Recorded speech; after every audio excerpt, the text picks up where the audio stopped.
can hear me, then don't respond. This is just to make sure there's nobody out there who can't hear me. And we're going to discuss some more logistical things and things of that nature as we go through all of this.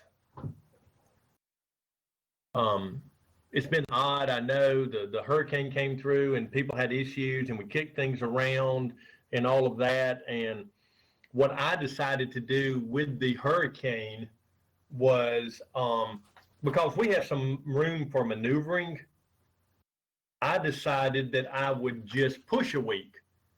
And so what I mean by that, you should be able to see my screen. So let me jump in over here. And so under the syllabus, in our daily schedule, the way I set this class up, since like I said, I haven't taught it before and no one else on here has either. So I'm sort of filling things out the way. So the way I sort of planned out was we would do a unit, and then every time that we finished a unit, we would have a conference in order to discuss the material in that unit and all that good stuff. Okay, and sort of go over it. So we should have just finished the interpersonal unit, and then we could conference and sort of review the interpersonal chapters, which are chapters 6, 7, and 8. And then we'd review it, and then you would have the opportunity to sort of get an overview of the chapters, and then we would have our unit exam, and then we sort of would follow that pattern for every unit. Because what we're doing is, the purpose of this class is to sort of learn the ideas and the theories behind different types of communication. The other speech class 107 stays down here with public speaking. And if you remember the early chapters, they broke communication into different groups: interpersonal, intrapersonal.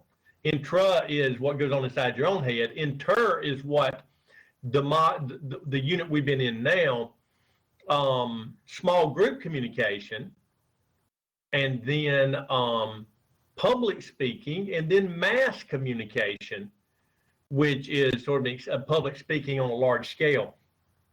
And so we sort of have to study each one of those as a different thing. So that's why I tried to module things out.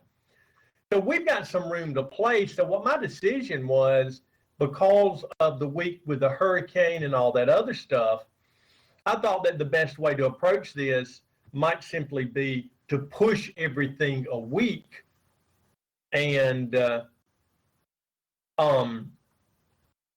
because we've got some room to play.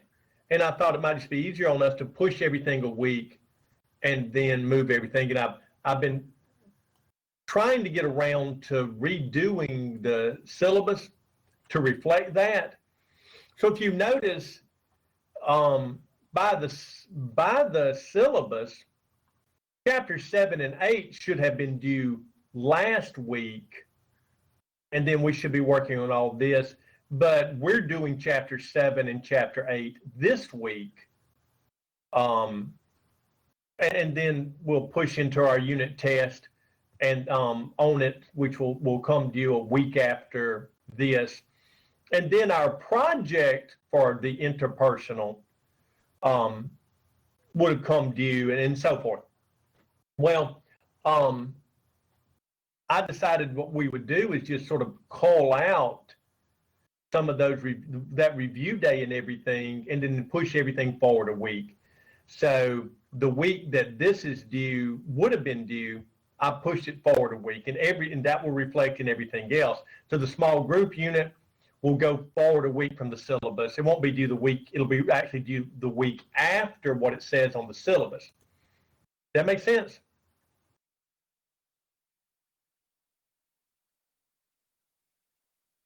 Okay.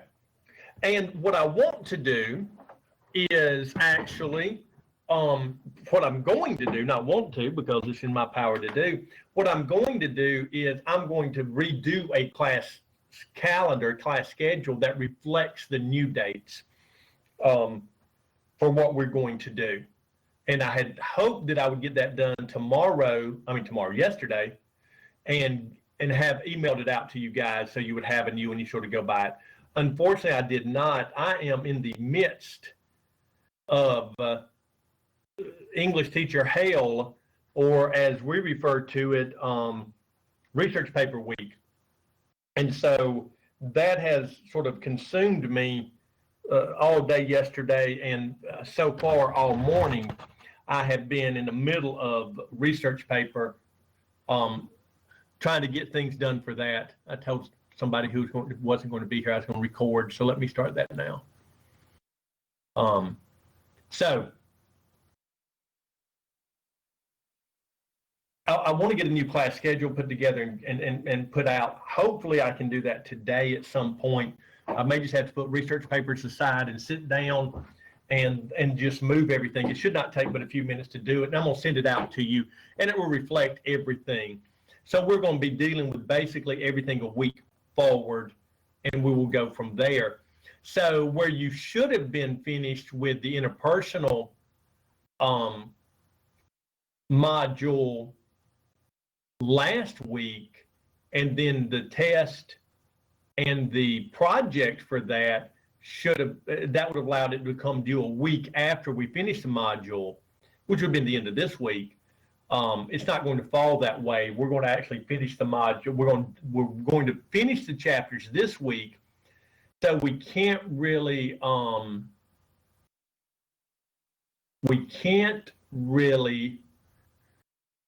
review something we haven't finished yet, if that makes sense.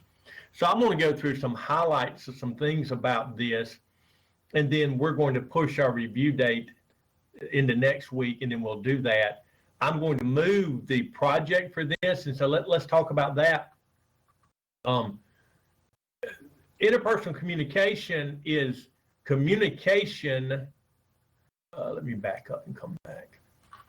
Interpersonal as opposed to intrapersonal. Okay. Interpersonal is communication between people. Okay. So if you look at the chapters we're dealing with here, they all deal with interpersonal communication process. And so that interpersonal communication process affects relationships. It also has a bearing on culture and all of those things. And so that's what these chapters are about.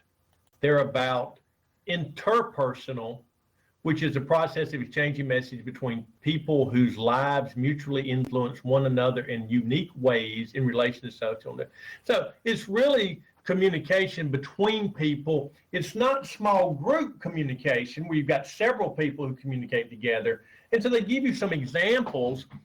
Interpersonal communication might be something like the grocery store clerk and you, all right? Or it might be a friend, or it might be some of those things. This is communication that goes on a regular basis that that we have to do. And then it talks about the aspects of it, sort of theoretical stuff. And then it talks about ways to improve it. It talks about things that interfere with it. And look, there's so much in our life that if we're better interpersonal communicators, then it would make our lives better. That's not what I want to do. So that's what they're going to talk about. They're going to talk about how to resolve conflict. They're going to talk about the role that emotions play in it and all of those things. And then they continue that discussion of interpersonal communication with how interpersonal communication works in relationships, different types of relationships. So interpersonal communication between friends, interpersonal communication between families, interpersonal communication in romantic relationships, interpersonal communication in work relationships, bad things. And so they talk about how abuse happens in interpersonal communications in different ways, mental abuse, physical abuse, so forth. And then they talk about how culture affects interpersonal communication. So culture, a person from one culture trying to communicate with a person in another culture, there are roadblocks that can be set up that way. And so this whole chapter talks about different cultural identities and different cultural elements that pop up in interpersonal communication. But all three of these chapters deal with interpersonal communication. Okay? Right? So all of it is interpersonal communication. And so that's why all of this unit, all this goes together under the interpersonal communication banner. Right? So this is communication between people, not groups of people, that'd be small group, not in a public setting like a speech, because that would be public communication, right? It's like a speech, right?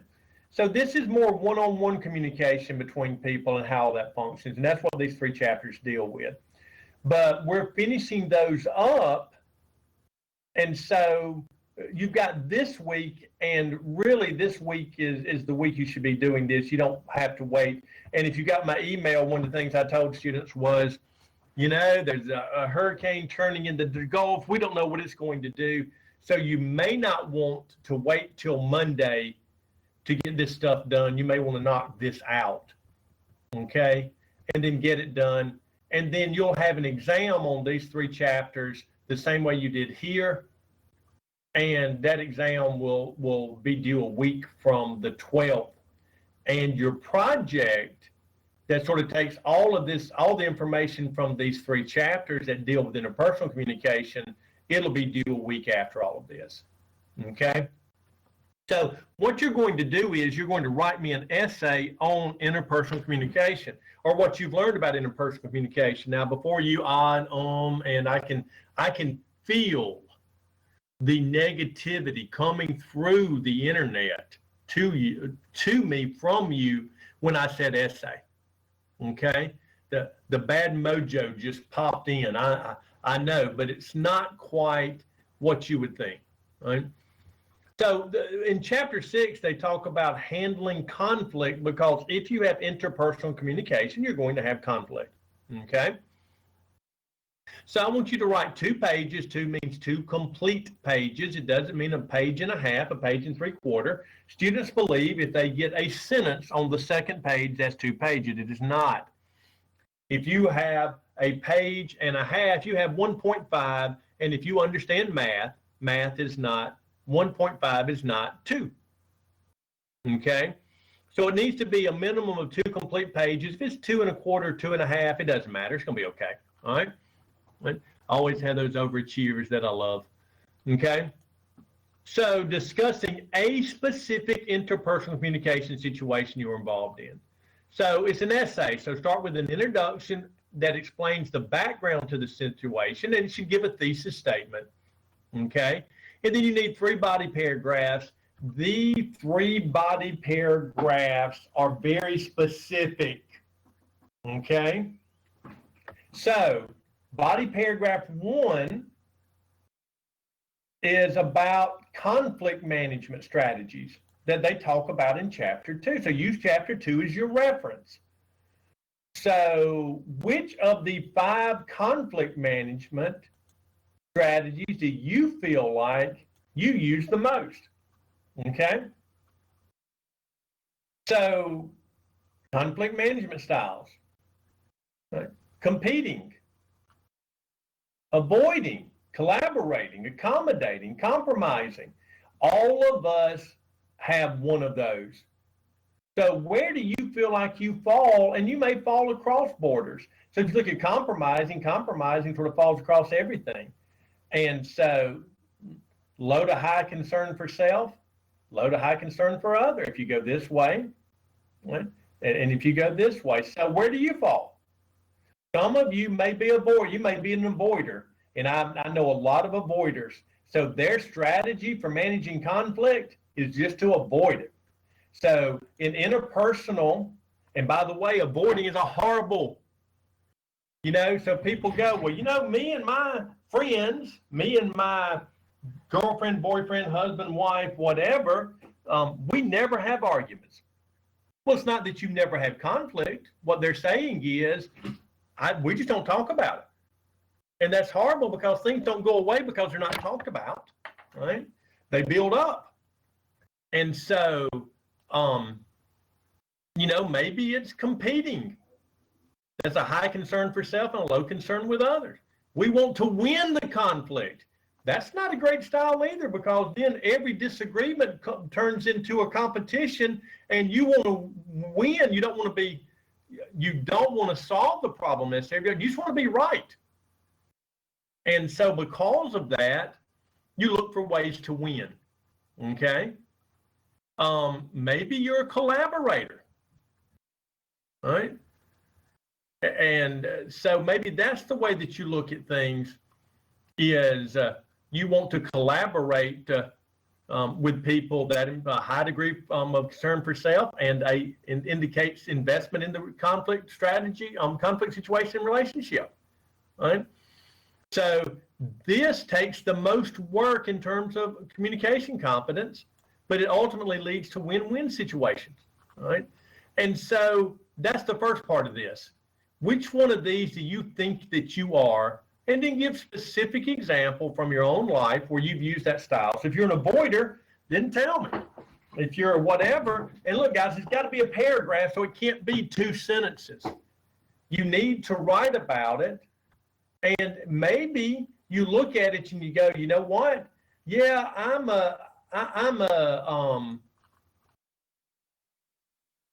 sometimes I'm an avoider, and sometimes I'm a competitor. So I avoid it when I can, and when I can't avoid it, you know what? I compete, right? And so that's fine. And so use the text, the material in this section to help you write a good paragraph, okay? Now, they move on to common triggers that cause a negative reaction, right? So if we scroll on down into the chapter, they talk about triggers, right?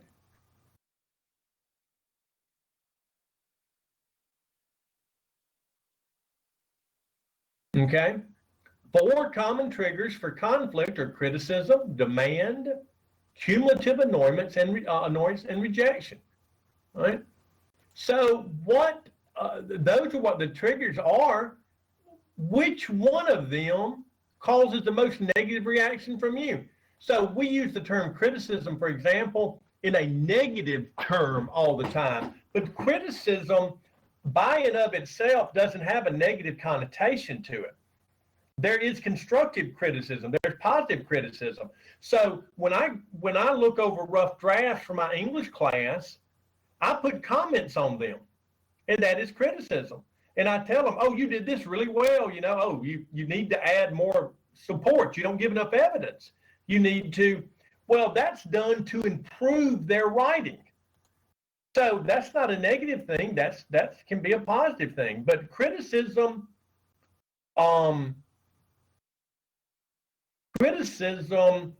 triggers some people, triggers conflict. So some people, they don't want to get criticism, right? Some people, their trigger are demands. They don't like the way it's done. So if my kids, for instance, and if you got children, you're going to nod your head, even though I can't see you. Right? If my children demand, we're about to have an issue. Okay? Because my children don't demand of me. That's not the way we put things. And so if you look, right, they talk about things like tone of voice and context are important figures, factors in demands. And evidently being able to talk is not a requirement for teaching speech, right? And so, if one of my children looks at me and uses a certain tone of voice, we're going to have a problem. And by the way, another thing that I cannot stand, eye rolling. You're not going to roll your eyes at me. That's disrespectful. And so one of my triggers is demanding in certain contexts. Okay. Another thing is cumulative annoyance. And cumulative annoyance is little things. For example, your friend shows up late to drive you to class 3 days in a row. The first time it happens, you don't have a problem. The second time it happens, you just let it go. But the third time, you blow your top. And so I'm going to give you the advice when I talk to my friends and that are getting married or whatever, or relation. This is the one piece of I give 2 pieces of relationship advice. Okay, you ready? Get out your paper, get out your pen, write this down because Mr. Turner is going to help you. Okay? I had somebody who told me, unfortunately, I'd been married for 10 years before they gave me the advice. They said, once you get married, you've got 2 choices. You can be right or you can be happy. Choose happy. Well, you know what? Let's go back up to Styles, right? For 10 years, I was right, and by goodness, I was going to be right, right? I was going to win, and happy wasn't really that big of a thing. And so when they told me that, I said, there's a lot of stuff I can let go. And so that's one thing. Choose happy. The other thing, and look, what I began to do was I started looking at things and going, what's important? And it has surprised me how many things really weren't that important, and I could just let them go and then move on about my business and be happier for it. Now, the other big thing, and this is the other piece of advice I always give people, is communication, right? Communication with people over the little things, because one of the things that I told them is cumulative annoyance, right? You'll have the biggest fights over the little stuff because you'll let it go until it builds up. So they don't put the toothpaste top back on. And you go in, you're like, well, how hard is to put the toothpaste top? Well, it's not a big thing. I'll let it go. And after 6 months, you go in and the toothpaste top is off again and you lose your cool. You go crazy and you're yelling, you're screaming, and they're looking at you like it's just toothpaste. But what they don't realize is cumulative annoyance, right? What they don't realize is you've been angry about it for 6 months. And we'll do that with the little things. We will let them go because we tell ourselves they're little. The big things we're going to have those out and be done with them. And so this is something I see all the time. It builds up, then you're fighting over nothing. But you know what? People are not mind readers, so they don't know that it bothers you. And we go into a lot of relationships with mind readers. So a couple of things that you might want to think about in this section of the paper is things like mind reading and one-upping. One-upmanship is another big problem I see in communication and in relationships. Remember, this is interpersonal, so this is anybody. It doesn't have to be somebody you're romantically involved in. So I have a friend that is one-upmanship is his thing, but we've known each other since we were teenagers. And so if you have driven 80 miles an hour, he's driven 90. And some of you are nodding your head because you know people like that. But one of my philosophies for dealing with people is the scorpion philosophy, right? We all know the story of the scorpion, right? A scorpion was on the side of a river. The river was all swollen and out of its banks, and the scorpion needed to get to the other side of the river. And it couldn't swim. But it looks out in the river, and there's a turtle. And so it looks at the turtle and says, hey, give me a ride. And the turtle, no, you'll sting me. The scorpion says, no, I won't. Give me a ride to the other bank. And the scorpion goes, no, you'll sting me. And the turtle goes, you'll sting me. And the scorpion goes, no, I won't. If I sting you, we're both going to drown. So the turtle thinks about that for a minute and says, well, that's true. And he goes over, scorpion gets on his back, get halfway through the river, and guess what happens?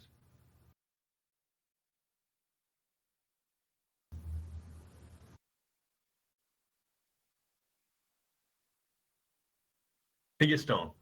Scorpion stings him.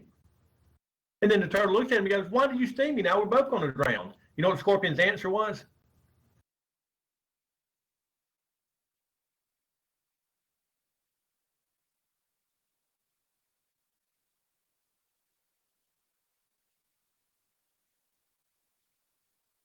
I am who I am. Yes, ma'am, you're exactly right. I'm a scorpion. That's what I do. Now, Native Americans have a similar story, but it's about a snake. So what this means is when you know a scorpion's a scorpion, it's your fault if it stings you. People are going to be who they are. And once you know who they are, then you should expect behavior that is in line with who they are. I don't expect my friend not to one-up me because he has done it since we were teenagers. I know he does that, and so I use avoidance on him. So what I do is when he brings up something like that, I just change the subject to something else because it's not important enough for me to get into the one-up conversation. It just doesn't matter to me. And I just let it go. But we've been friends a long time, and I like him as a person, and I like being around him. I just try to stay out of situations where one-upmanship is going to come into play. Okay? And so all of you may know people like that. Mind reading's another thing. So you got to look at this serial arguing. I see that with a lot of couples. They seem to argue about everything. Where were we at? So rejection. Okay. And so rejection is the other trigger. So of these triggers, right? What are the ones that bother you the most? What is your trigger? And it may be more than one. That's fine. You got a whole paragraph to talk about it. Be specific. So I just gave you this the specific example of my friend. Do the same thing. Tell me a story. You can include serial arguing, one-upmanship, and mind reading in this. Okay. Now that we've talked about our management style, right, or strategy, we've talked about our trigger. What strategies can you use to manage your triggers and more effectively manage conflict? And that's what the end of the section talks about. It talks about negotiation, okay? And so they're going to talk to you about how to better, right? How we can better manage conflict. And so that's the last section, right? Give specific examples there where you've used some of these strategies. Sometimes we use these strategies and we don't even know, because some of this stuff like the conflict management style, we all have one even if we don't put a name on it, okay? Sometimes, same thing, when I started reading the triggers, they started sounding familiar to me because I may not have put that name on them, right? I may not have said, oh, this is my trigger. I may not have called it that, but when I started reading, I was like, oh, yeah, that's my trigger, okay? Some people will tell you that Mr. Turner has a bunch of triggers, right? It's not true. Don't believe them, right? So that's it. It's not a big deal. And then give a conclusion, right? That sort of wraps all of this up. So it's basically a 5-paragraph essay. I want you to understand something about 2 pages, and I got to come in and work on the instructions and give you some other things. When I say 2 pages, I mean double-spaced, Times New Roman 12.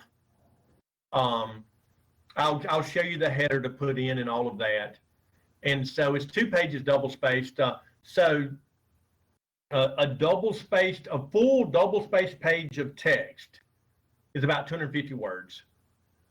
So if it was 2 full pages of text, it would be about 500 words, but actually it will be less than that because you'll have a header that you put in at the top. And that header and the title will take up part of the room. So we're really talking about something that's probably, to get your 2 pages, you're going to need about 400 words. And I know 400 words sounds like a lot, but honestly, guys, it's really not. If I'm writing, the average sentence is probably longer than 10 words. And so if I'm writing 10-word sentences, that's only 40 sentences. I mean, really and truly, that's not a whole lot. When you think about it, it may seem like a lot, but I'm gonna trim up the instructions a little bit to give you some other stuff. And but that's our project for the interpersonal communication section, okay? And it really works out of chapter 6.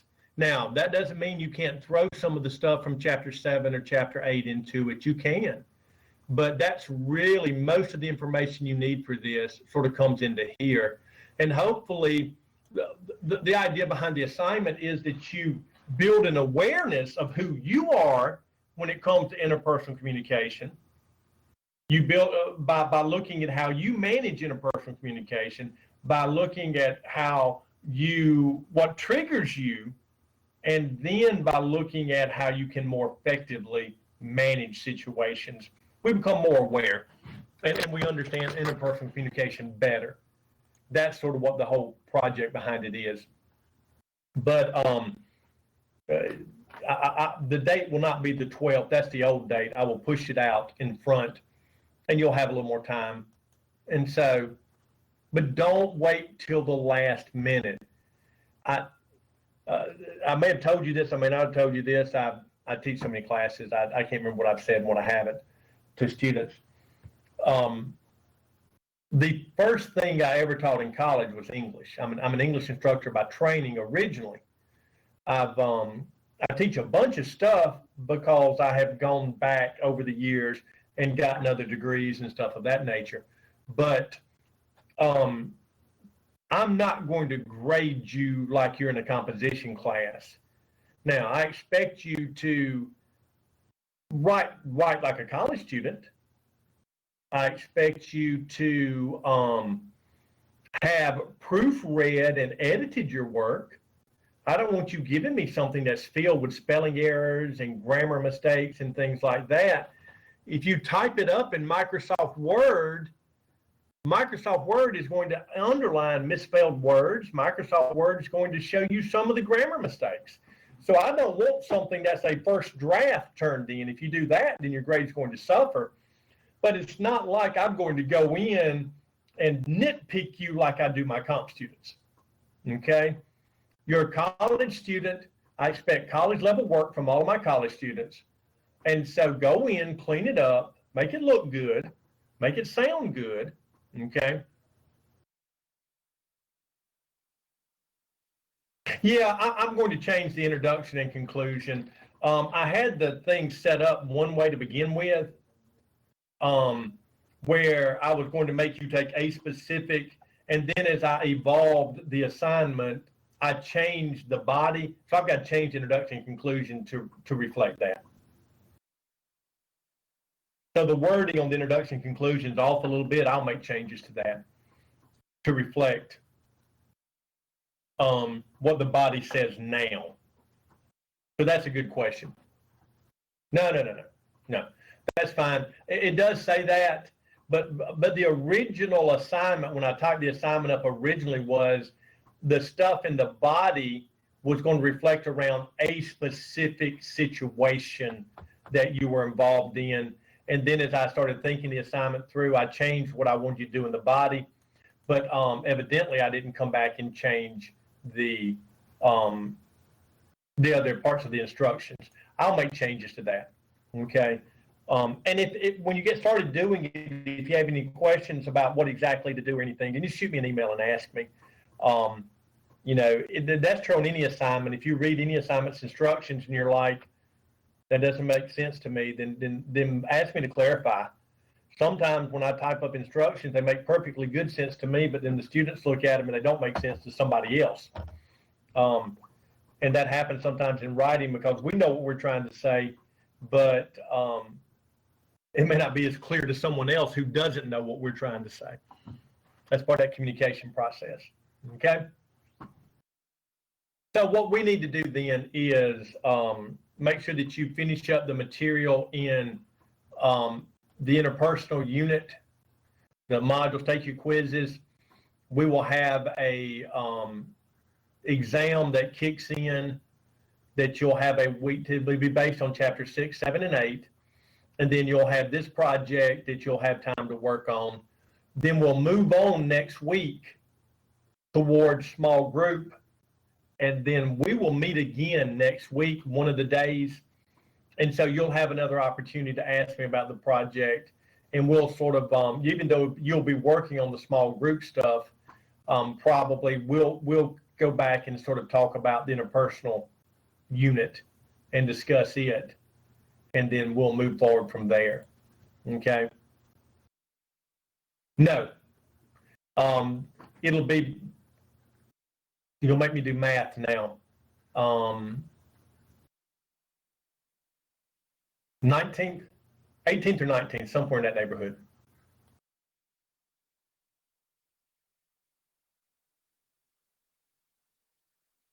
So I've got to just sort of shift some dates for us and everything.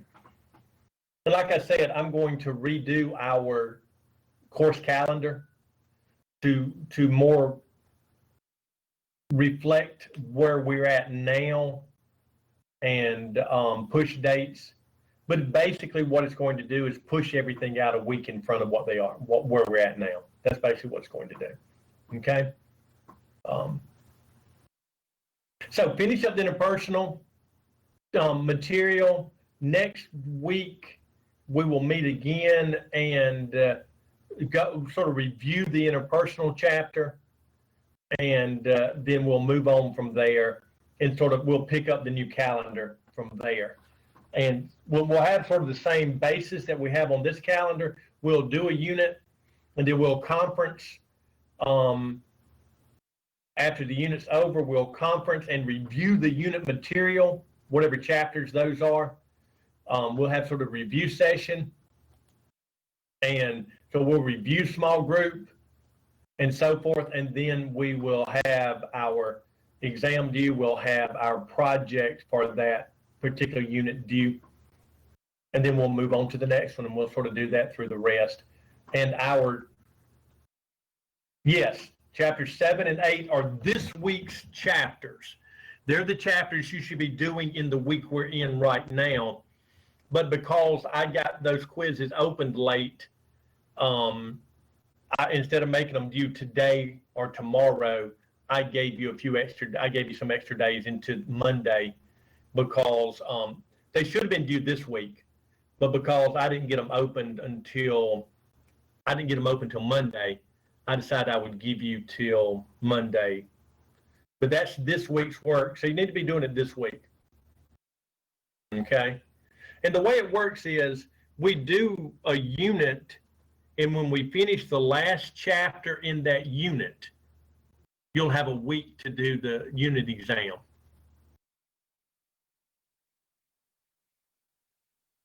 And so, no problem. That'll be a week out from the date of the last chapter is when the unit exam is due. It'll always be that way for every unit that we do, pretty much. Okay?